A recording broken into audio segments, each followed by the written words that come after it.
நம் ஆண்டவர் இயேசு கிறிஸ்துவின் நாமத்தினால் மகிழ்ச்சியும் சமாதானமும் நம் அனைவரோடும் இருப்பதாக.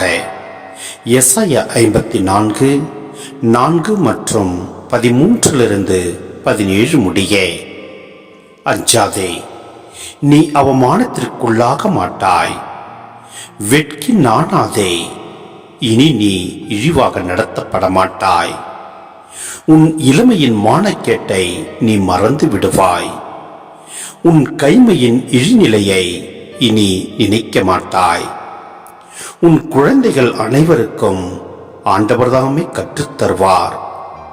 உன் பிள்ளைகள் நிறைவாழ்வு பெற்று சிறப்புறுவர்.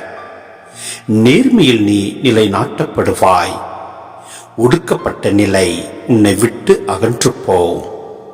நீ அஞ்சாதே, திகில் உன்னை அணுகாது. எவர்களாவது உன்னை எதிர்த்து கூடினால் அவர்கள் என்னிடமிருந்து வந்தவர்கள் அல்ல. உன்னை தாக்க வரும் எவனும் உன் பொருட்டு வீழ்ச்சி உறுவான்.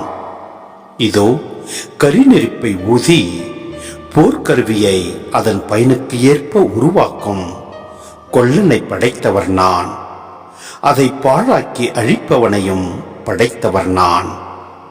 உன்னை தாக்குமாறு உருவாக்கப்பட்ட எந்த போர்க்கருவியும் நிலைத்திராது. உன்மேல் குற்றம் சாட்டி தீர்ப்பு சொல்ல எழும் எந்த நாவையும் நீ அடக்கி விடுவாய். இவையே ஆண்டவரின் ஊழியர்களது உரிமை சொத்தும் நான் அவர்களுக்கு அளிக்கும் வெற்றியுமாய் இருக்கின்றன என்கிறார் ஆண்டவர். சிந்தனை. இயேசுவில் பிரியமான சகோதர சகோதரிகளே, பிள்ளைகளுக்கு உலக கல்வி மட்டும் போதாது. ஆண்டவர் தாமே அவர்களுக்கு நல் வழியை போதிப்பார் என்று இங்கு கூறப்பட்டுள்ளது. கடவுள் கற்றுத்தரும்போது பிள்ளைகள் உலகில் சிறந்த ஒழுக்கத்துடனும் அமைதியுடனும் நிறைவான வாழ்வுடனும் சிறப்புற்று விளங்குவார்கள். மேலும் நாம் இறைவனின் வழியில் நடக்கும்போது அவருடைய நீதி நம்மை நிலைநிறுத்தும். நம்மை ஒடுக்கும் சூழ்நிலைகள், கவலைகள் மற்றும் பயங்கள் நம்மை விட்டு விலகி போகும். கடவுள் நம்மோடு இருக்கும்போது நாம் எதற்கும் அஞ்ச தேவையில்லை. எந்த திகிலும் நம்மை நெருங்காது. நமக்கு எதிராக மனிதர்களோ அல்லது தீய சக்திகளோ உருவாக்கும் எந்த ஒரு போர்க்கருவியும் சூழ்ச்சியும் வெற்றி பெறாது. அவை உடைத்தெறியப்படும். நமக்கு எதிராக எழும்பும் அவதூறுகள், குற்றச்சாட்டுக்கள் மற்றும் தீர்ப்பு சொல்லும் நாவுகளை கடவுள் அடக்கிவிடுவார்.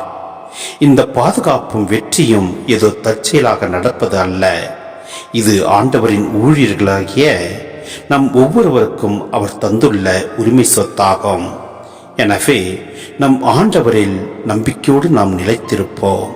எல்லாம் அல்ல இறைவன் நம்மை நிறைவாய் ஆசீர்வதிப்பார். ஆமென்.